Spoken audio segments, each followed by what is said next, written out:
ಸಹಕಾರ ಸಚಿವ Rajanna honey trap ಕೇಸ್ಗೆ ಈಗ ಸಿಐಡಿ ಎಂಟ್ರಿ ಕೊಟ್ಟಿದೆ. ವಿಚಾರಣೆಗೆ ಹಾಜರಾಗುವಂತೆ ನೋಟಿಸ್ ಅನ್ನ ನೀಡಲಿದ್ದಾರೆ ಸಿಐಡಿ. ಇವತ್ತು ಅಥವಾ ನಾಳೆ ಸಿಐಡಿ ಬುಲಾವ್ ನೀಡುವಂತ ಸಾಧ್ಯತೆ ಇದೆ. ನೋಟಿಸ್ ಕೊಟ್ಟು ವಿಚಾರಣೆಗೆ ಹಾಜರಾಗೋದಕ್ಕೆ ಹೇಳುವಂತ ಸಾಧ್ಯತೆ ಇದೆ. ಪ್ರಕರಣ ಸಂಬಂಧ ವಿವರಣೆಯನ್ನ ಸಿಐಡಿ ಟೀಮ್ ಪಡೆಯುತ್ತೆ. 2 ದಿನಗಳ ಹಿಂದೆಯಷ್ಟೇ ಪರಮೇಶ್ವರ್ ಅವರನ್ನ ಸಚಿವ ರಾಜಣ್ಣ ಅವರು ಭೇಟಿಯಾಗಿದ್ರು. ಹನಿ ಟ್ರ್ಯಾಪ್ಗೆ ಯತ್ನಿಸಿದವರ ವಿರುದ್ಧ ಕ್ರಮಕ್ಕೆ ಮನವಿ ಮಾಡಿದ್ರು. ಈ ಸೂಚನೆಯ ಬೆನ್ನಲ್ಲೇ ಈಗ ಸಿಐಡಿ ಡಿಐಜಿ ವಂಶಿಕೃಷ್ಣ ನೇತೃತ್ವದಲ್ಲಿ ಭೇಟಿಯನ್ನ ಮಾಡಿ ಜಯಮಹಲ್ ರಸ್ತೆಯ ಸಚಿವರ ಸರ್ಕಾರಿ ಕಚೇರಿಗೆ ಭೇಟಿ ನೀಡಿತ್ತು.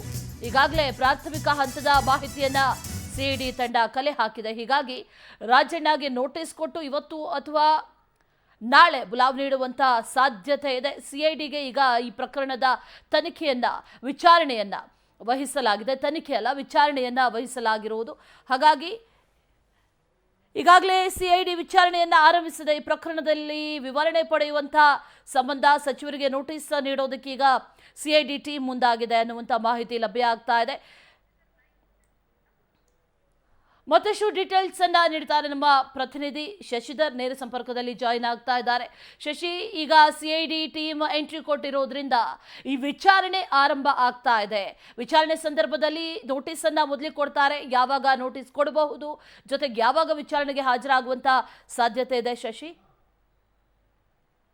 ಸಹಕಾರ ಸಚಿವ KN ರಾಜಣ್ಣ ಏನಿದ್ದಾರೆ ಅವರು ಅಧಿವೇಶನದಲ್ಲಿ ನನ್ನ ಮತ್ತು ನನ್ನ ಮಗನ ಸೇರಿದಂತೆ ಕಾಂಗ್ರೆಸ್ ಪಕ್ಷದಲ್ಲಿರುವಂಥ ಸುಮಾರು 40ಕ್ಕೂ ಶಾಸಕರು, ಸಚಿವರು, ನ್ಯಾಯಾಧೀಶರು ಸೇರಿದಂತೆ ಒಂದಷ್ಟು ಜನರಿಗೆ ಹನಿ ಟ್ರ್ಯಾಪನ್ನು ಮಾಡಲಾಗಿದೆ.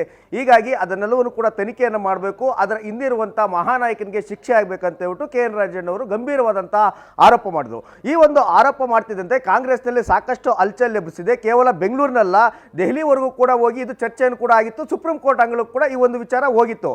ಈ ಒಂದು ಕಾರಣದಿಂದಾಗಿ ಸರ್ಕಾರ ಕೂಡ ಈ ಒಂದು ವಿಚಾರವನ್ನು ಗಂಭೀರವಾಗಿ ಪರಿಗಣಿಸಿ ಸಿಐಡಿ ತನಿಖೆ ಕೂಡ ವಹಿಸಿದ್ರೆ. ಇದೇ ಕಾರಣಕ್ಕಾಗಿ ತುಮಕೂರಿನಲ್ಲಿ KN ರಾಜಣ್ಣ ಅವರ ನಿವಾಸ ಇರ್ಬೋದು, ಸರ್ಕಾರಿ ನಿವಾಸ ಇರ್ಬೋದು, ಬೆಂಗಳೂರಿನ ಜಯಮಹಲ್ನಲ್ಲಿರುವಂತಹ ಸರ್ಕಾರಿ ಬಂಗ್ಲೆ, ಈ ಎಲ್ಲ ಕಡೆಯೂ ಕೂಡ ಸಿಐಡಿ ತಂಡ ನಿನ್ನೆ ಹೋಗಿ ಪ್ರಾಥಮಿಕ ತನಿಖೆಯನ್ನು ಕೂಡ ಪ್ರಾರಂಭ ಮಾಡಿದ್ರೆ ಆ ಪ್ರಾಥಮಿಕ ತನಿಖೆಯಲ್ಲಿ ಸಿಕ್ಕಂತ ಕೆಲವೊಂದಷ್ಟು ಪ್ರಾಥಮಿಕ ಏನು ಎವಿಡೆನ್ಸ್ ಸಿಗುತ್ತೋ ಆ ಎವಿಡೆನ್ಸ್ ಮೇಲೆ ಅವರು ಪ್ರಕರಣವನ್ನು ದಾಖಲಿಸಿಕೊಂಡು ನಂತರ ವಿಚಾರಣೆಗೆ ಕರೀತಾರೆ. ಸದ್ಯಕ್ಕೆ ಇದುವರೆಗೂ ಕೂಡ ಈ ಒಂದು ಪ್ರಕರಣದಲ್ಲಿ ಸಚಿವ KN ರಾಜಣ್ಣ ಆಗಿರ್ಬೋದು, ಪುತ್ರ ಆಗಿರ್ಬೋದು, ಇನ್ನು ಕೆಲವು ಸಂಬಂಧಪಟ್ಟಂತ ಸಚಿವ ಸಂಪುಟದಲ್ಲಿರುವಂತಹ ಕೆಲವೊಂದಷ್ಟು ಸಚಿವರಾಗಿರ್ಬೋದು, ಶಾಸಕರಾಗಿರ್ಬೋದು, ಇವರ ಯಾರ ಹೇಳಿಕೆಯನ್ನು ಕೂಡ ಇದುವರೆಗೂ ಕೂಡ ದಾಖಲಿಸಿಲ್ಲ. ಯಾವಾಗ ಸಾಕ್ಷಿಗಳು ಲಭ್ಯ ಆಗುತ್ತೋ ಆವಾಗ ನೋಟಿಸ್ ಅನ್ನು ಕೊಟ್ಟು ಅವರನ್ನ ವಿಚಾರಣೆ ಪಡೆದು ನಂತರ ಪ್ರಕರಣವನ್ನು ದಾಖಲಿಸುವಂತ ಕೆಲಸವನ್ನು ಸಿಐಡಿ ಅವರು ಕೂಡ ಮಾಡ್ತಾರೆ. ಇದರ ಬೆನ್ನಲ್ಲೇ ಸಚಿವ KN ರಾಜಣ್ಣ ಅವರ ಪುತ್ರ ಮತ್ತೊಂದು ಗಂಭೀರವಾದಂತಹ ಆರೋಪವನ್ನು ಕೂಡ ಮಾಡಿದರೆ, ನಮ್ಮ ಕುಟುಂಬದ ಮೇಲೆ ಯಾವುದೇ ರೀತಿಯಾದಂತಹ ಹನಿ ಟ್ರ್ಯಾಪ್ ಆಗಿಲ್ಲ, ನಮ್ಮ ಕುಟುಂಬವನ್ನು ಮುಗಿಸೋದಕ್ಕೆ ಕೊಲೆಯ ಸುಪಾರಿಯನ್ನು ಕೂಡ ಕೊಟ್ಟಿದ್ರೆ ಆ ಒಂದು ಮಹಾನಾಯಕನು ಕೂಡ ಕಂಡಿಡಬೇಕು, ನಮ್ಮ ಕುಟುಂಬವನ್ನು ಕೂಡ ರಕ್ಷಣೆಯನ್ನು ಮಾಡಬೇಕು.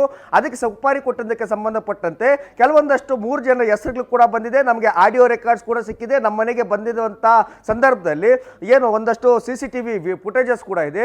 ನವೆಂಬರ್ 16ನೇ ತಾರೀಕು ನನ್ನ ಮಗಳ ಬರ್ತ್ಡೇ ಇತ್ತು. ಇಂದಿನ ದಿನ 15ನೇ ತಾರೀಕು ನಮ್ಮ ಮನೆಗೆ ಪೆಂಡಲ್ ಹಾಕುವ ನೆಪದಲ್ಲಿ ಕೆಲವೊಂದಷ್ಟು ರೌಡಿಗಳು ಕೂಡ ಬಂದಿದ್ರು. ಅಲ್ಲೇ ನಮ್ಮನ್ನು ಕೊಲೆ ಮಾಡೋದಕ್ಕೆ ಪ್ರಯತ್ನ ಪಟ್ಟಿದ್ರು, ಆದರೆ ಫೇಲ್ಯೂರ್ ಆಗಿದೆ. ಈ ಒಂದು ಸಂಬಂಧಪಟ್ಟಂತೆಗೆ DGಗೆ ನಿನ್ನೆ ದೂರನ್ನು ಕೂಡ ಸಚಿವ ರಾಜಣ್ಣ ಅವರ ಪುತ್ರ ದೂರನ್ನು ಕೂಡ ಕೊಟ್ಟಿದ್ದಾರೆ. ಹೀಗಾಗಿ ಈ ಒಂದು ಪ್ರಕರಣ ನಡೆದಿರೋದು ತುಮಕೂರಿನಲ್ಲಿ ಆಗಿರೋದ್ರಿಂದ ತುಮಕೂರಿನ SP ಗೆ ಈ ಒಂದು ಪ್ರಕರಣವನ್ನು ಇವತ್ತು ದೂರು ಕೂಡ ಸಾಕ್ಷಿ ಸಮೇತ ದೂರನ್ನು ಕೊಡೋದು ಕೂಡ DGP ಅವರು ಕೂಡ ಸೂಚನೆ ಕೊಟ್ಟಿದ್ದಾರೆ. ಹೀಗಾಗಿ ಸಾಕಷ್ಟು ತಿರುವುಗಳನ್ನು ಪಡೀತಾ ಇದೆ ಈ ಒಂದು ಹನಿ ಟ್ರ್ಯಾಪ್ ಒಂದು ಕಡೆ. ಆದರೆ ಮತ್ತೊಂದು ಕಡೆ ಸುಪಾರಿ ಕೇಸ್ ಕೂಡ ಇದಕ್ಕೆ ಎಂಟ್ರಿ ಆಗಿದೆ. ಹೀಗಾಗಿ ಯಾವ ಹಂತಕ್ಕೆ ಹೋಗಿ ಈ ಪ್ರಕರಣ ನಿಲ್ಲುತ್ತೆ, ಸಿಐಡಿ ಅವರು ಯಾವ ರೀತಿಯಾಗಿ ತನಿಖೆಯನ್ನು ಮಾಡ್ತಾರೆ, ಏನು ಕೊಲೆ ಸುಪಾರಿಗೂ ಮತ್ತು ಹನಿ ಟ್ರ್ಯಾಪ್ನ ಹಿಂದಿರುವಂಥ ಮಹಾನಾಯಕನನ್ನು ಯಾವಾಗ ಕಂಡಿಡ್ತಾರೆ, ಯಾವ ರೀತಿಯಾಗಿ ಸರ್ಕಾರ ಈಗ ಮುಜುಗರಕ್ಕೆ ಸಿಕ್ಕಿದೆ, ಅದನ್ನು ಯಾವ ರೀತಿಯಾಗಿ ರಕ್ಷಣೆಯನ್ನು ಮಾಡ್ತಾರೆ ಅನ್ನೋದು ಕಾದು ನೋಡಬೇಕಿದೆ Ashwini. Okay, Shashi. Thank you. Details.